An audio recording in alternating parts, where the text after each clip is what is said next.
David Gopen here, returning to the first 18 lines of T.S. Eliot's Wasteland.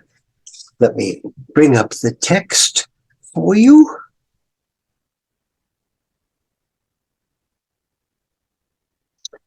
All right. We looked at the first 7 lines last time. April is the cruelest month, breeding lilacs out of the dead land, mixing memory and desire, stirring dull roots with spring rain. Well, you get this, I'm ending, but I'm beginning. I'm ending, but I'm beginning. I'm ending of 3 of the 4 lines. And that's what's happening with the seasons of the earth, too. The winter is ending, but the spring is beginning. And that is somehow cruel, because maybe we just should have been left dead, not have to start over again. After World War I, maybe we should just give up. It's all gone and not start over again. Well, winter kept us warm, covering earth in forgetful snow, feeding a little life with dried tubers. And then you see there is a change. Do you see how much longer the next line is? Summer surprised us, coming over the Starnberger See with a shower of rain. We stopped to the colonnade and went out in sunlight into the Hofgarten and drank coffee and talked for an hour. Den Garkei-Ruschen stamm aus Litauen, Echt-Deutsch. What's going on here? Woo! Summer surprised us. We get surprised. We had winter. Snow covering, dead. Comes the cruel April in the spring, breeding lilacs out of the dead land, renewing life, and moving through the seasons. Summer surprised us. Now, if he wants to get across the idea of a surprise, isn't it a bright thing? To change the length of the line, to change the level of the diction, to change the way the poetry progresses through the next. Look at the differences. A little life with dried tubers is 4. The line before, earth in forgetful snow feeding is 4 beats. The line before, winter kept us warm, covering. 4, or maybe 3, winter kept us warm, covering. Summer surprises coming over the Starnberger See. 6. 5 is usually the limit for English poetry. 6 in French.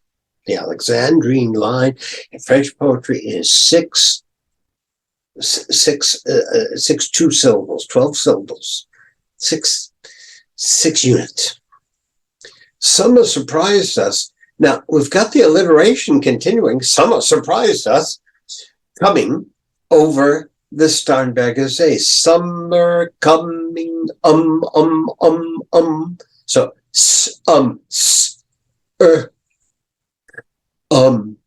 over the Starn. Now, that doesn't alliterate because it's an SH sound. Not Starnberger, but Starnberger See. Starnberger See goes on forever. With a shower, Stan and shower, they alliterate. With a shower of rain. We stopped in the colonnade. All of a sudden, whoa, it's warm. We're outside. We're doing things. We go with a shower of rain. We stopped at the colonnade to get away from the rain. We're somewhere, wherever the Starnberger See is. If you know, you know. If you don't, it doesn't matter. It sounds German or Swiss or something. And went on in sunlight into the Hofgarten. The Hofgarten is like a coffee house. And drank coffee. That's why you find coffee there. And talked for an hour. Could this be any more different than the diction of the Stephen Phillips poem we looked at?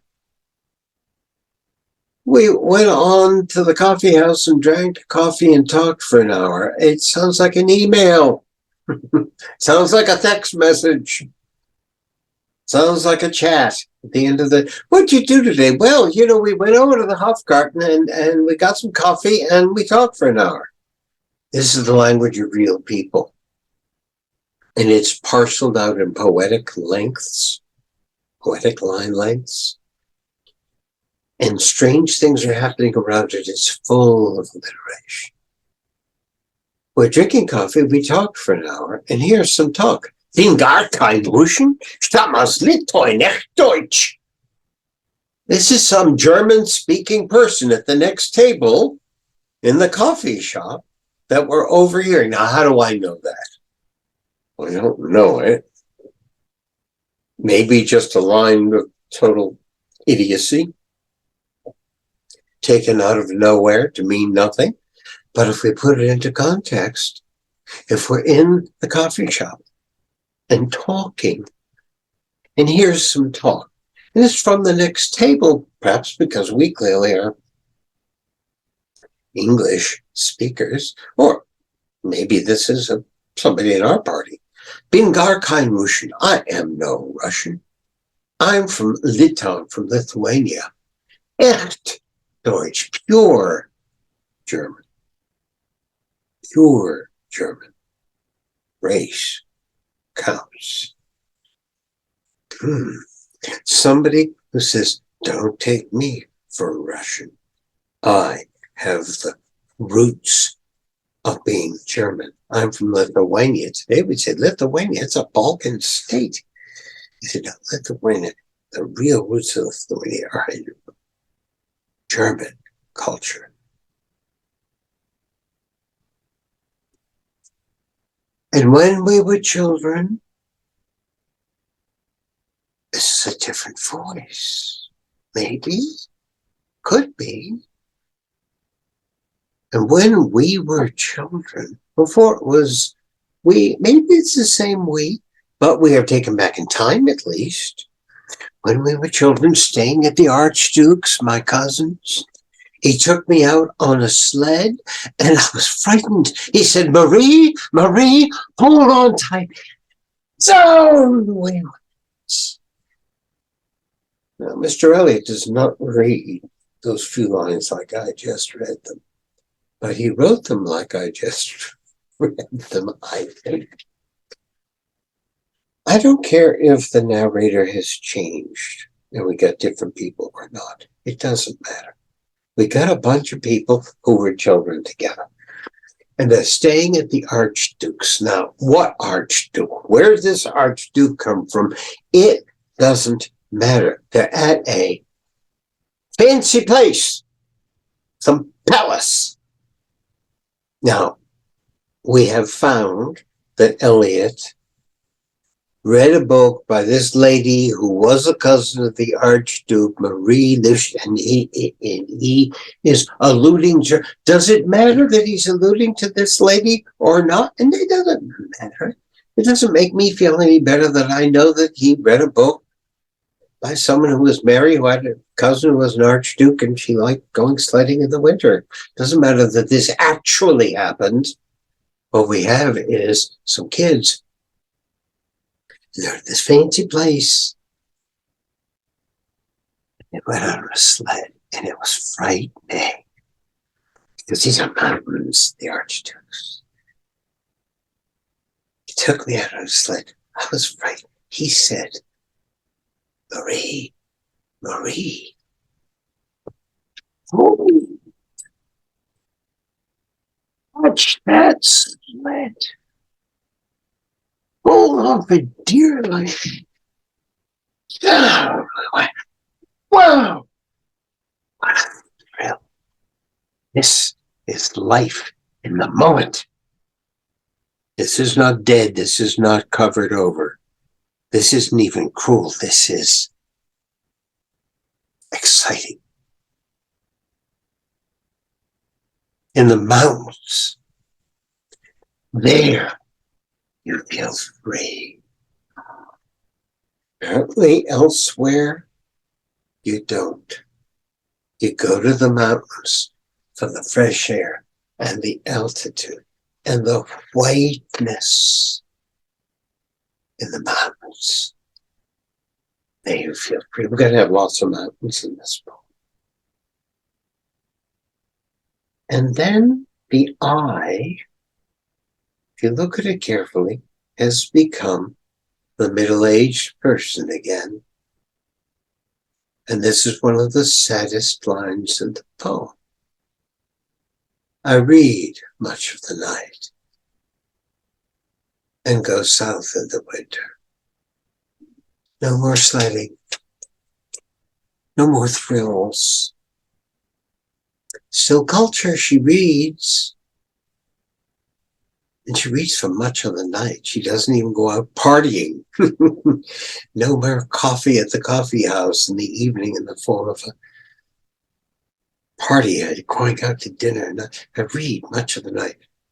And I go south in winter. Instead of going up into the mountains where you feel free and being able to take the sled down on the snow, she avoids all that excitement, all that energy, all that emotion of the moment, and has become very conservative and goes south in the winter to get away from it all. Now, we noticed in those first 7 lines with all the ing words that we had rhymes, sort of. But they were I rhymes, E-Y-E rhymes, and not ear rhymes. Let's look at the possible rhymes here. Sternberger See. All right, well, this is the beginning of the whole year. Colonnade. Not colonnade, I don't think.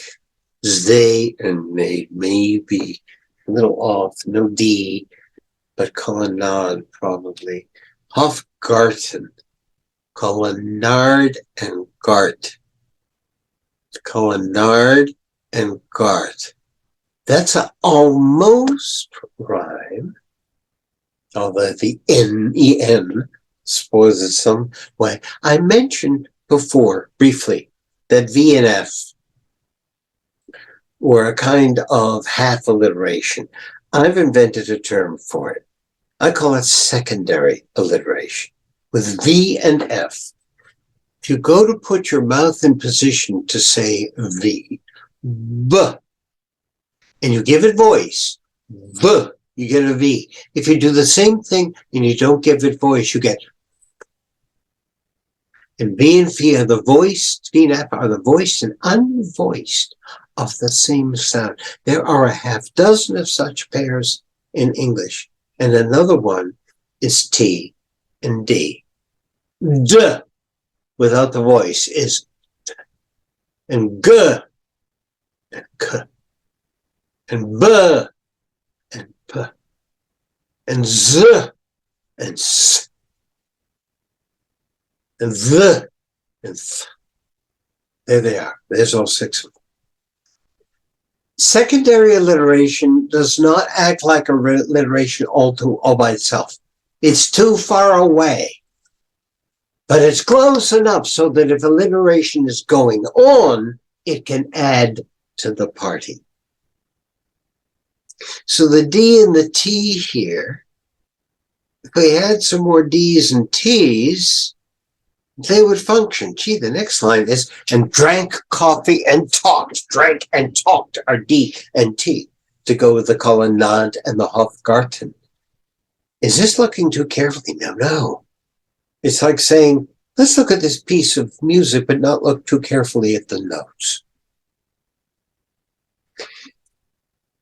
So, half rhyme, almost rhyme, not real rhyme. Sternberger See, colonnade, Hofgarten, hour. Seems like there's no rhyme scheme here. Echt Deutsch, definitely no rhymes. And so don't be expecting it. Archdukes, oh my goodness. Echt Deutsch in German. is pretty much the same sounds as archdukes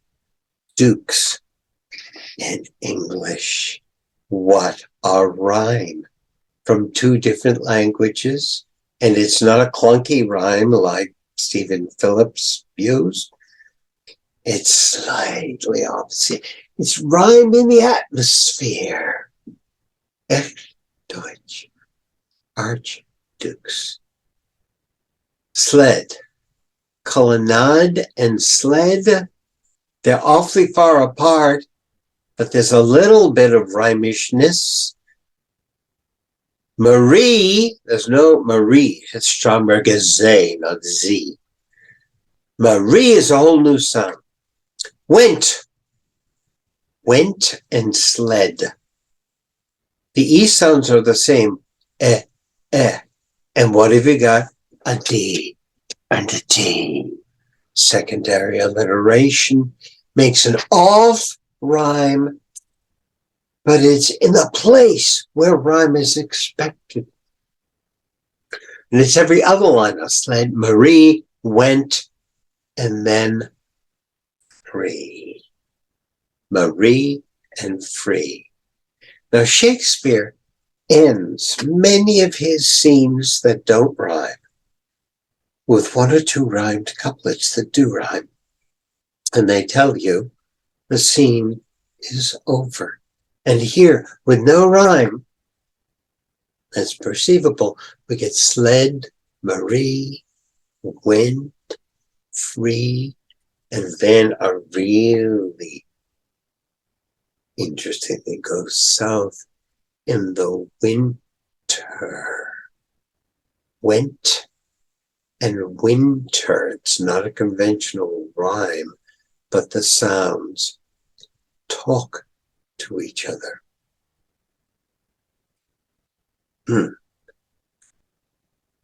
So we got rhyme and we don't got rhyme.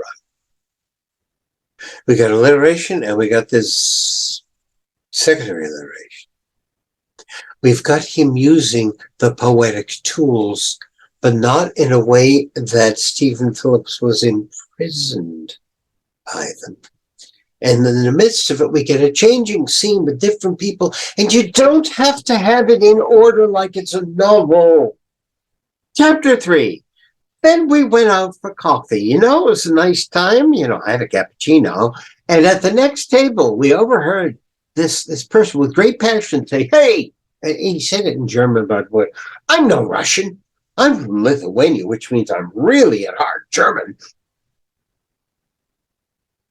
He doesn't explain it all to us, but it's a little kaleidoscopic view of this scene. Remember the monks? After the dissolution of the monasteries, if you heard my session earlier on this, and Henry VIII's soldiers came and smashed all the stained glass windows in the monasteries. On occasion, monks would gather the shards of glass and bury them in 100 or 200 years later. When it was safe, they took out the shards and they glued them back together. Now they no longer spelled out the pictures that they did before. It was like fractured pictures, like Cubist painting, like Picasso. And that's what Eliot is doing here with the techniques of rhyme and of alliteration and of enjambment. He's patching stuff together to make a new kind of art that's just like Cubism in art. Cubism doesn't tell the story. You see this face, and there's an eye over here, and there's an eye over there, and there's a nose up here. And it all looks like, some kid who didn't know how to draw drew it. And that everything's wrong. But if you cover up part of the face, the rest of the face looks real. If you cover up part of the face, the rest of the face looks real. If you cover up part of the face, the rest of the face looks real. Try it. Just pull up a Picasso, early Picasso painting of a face and try it. You'll see. So that's what we have here. A putting together of shards, a putting together of fragments that are fragmented because they've been broken. It's not just the pieces. There was destruction. Destruction called World War One. And Eliot, one at the same time, is trying to put together a new poetry and trying to destroy the poetry of the Georgian era, the poetry of Stephen Phillips. And as we begin, the next, and you see the space between the lines, a stanza graph has ended. Ended. Started with April is the cruelest month. And winter kept us warm. Summer may have surprised us. But now we go south in the winter because it was too much life up there on that snowy hill. And the tone completely changes. What are the roots that clutch? What branches grow out of this stony rubbish? It sounds kind of biblical, and it is kind of biblical. You go to Ezekiel chapter 2, and you'll find clutching roots. Now, we've already had roots that have been tickled by the spring rain. And we've got roots that are clutching. It's a nice image, isn't it? Think of roots in the ground. You know, a bush or a tree up here. And it's as if they're clutching the ground, out of which the rest of its existence can grow. But it also sounds frantic. It sounds like I'm clinging, I'm holding on for dear life. Marie, hold on tight. Clutch that sled. These things talk to each other. When you think it's just something different, they reach over and grab onto one another and connect. These fragments I have shored against my ruin. Bunch of broken images. What are the roots that clutch? What branches grow from those roots out of this stony rubbish, the wasteland, stony rubbish. Rubbish, it's all ruined, it's all pieces, shards of things, throw it away. Stones will come back, mountains, stones, we're going to have a lot of it. What are the roots that clutch? What branches grow? 5 noble subunits out of this stony rubbish. Son of man, again, alluding to biblical talk. It's a higher level now. It's a lecture. It's a sermon from the pulpit. What are the roots that clutch? What branches grow out of this stony rubbish? Son of man, you cannot say or guess, for you know only a heap of broken images. The most important lines in the poem because it radiates over the entire poem, which is a heap of broken images in so many ways. We've already seen these shards in the lines that we've traversed so far, and we're only 22 lines into the poem. Son of man, you cannot say. Sounds like an interdiction or a command or guess, for you know only, you know only, own. Know and own. That's a chiasmus of sound, N-O-O-N. Chiasmus is any repetition of something in reverse order. X, Y, Y, X. Most famous chiasmus in American political life of the 20th century was, that's not what your country can do for you. That's what you can do for your country. X, Y, Y, X. We have it here just in the sounds. No, only a heap. And he's got such a good ear. You, heap of broken. Is back. Images. You cannot say or guess, for you know only a heap of broken images. Can you hear it rising into the sound? Heap. I always think at this point of Dickens' David Copperfield with its villain, Uriah Heep. And he looks like he's destroyed all the good characters' lives, and the kind of silly character, Mr. Micawber, you don't think is capable of doing anything, turns out to be a momentary hero at the end, and he has figured out a way of exposing Heap's treacheries and getting control of him. And he has a speech in which he keeps on saying, Heap, Heap, and the skull is Heap, and there is a Heap.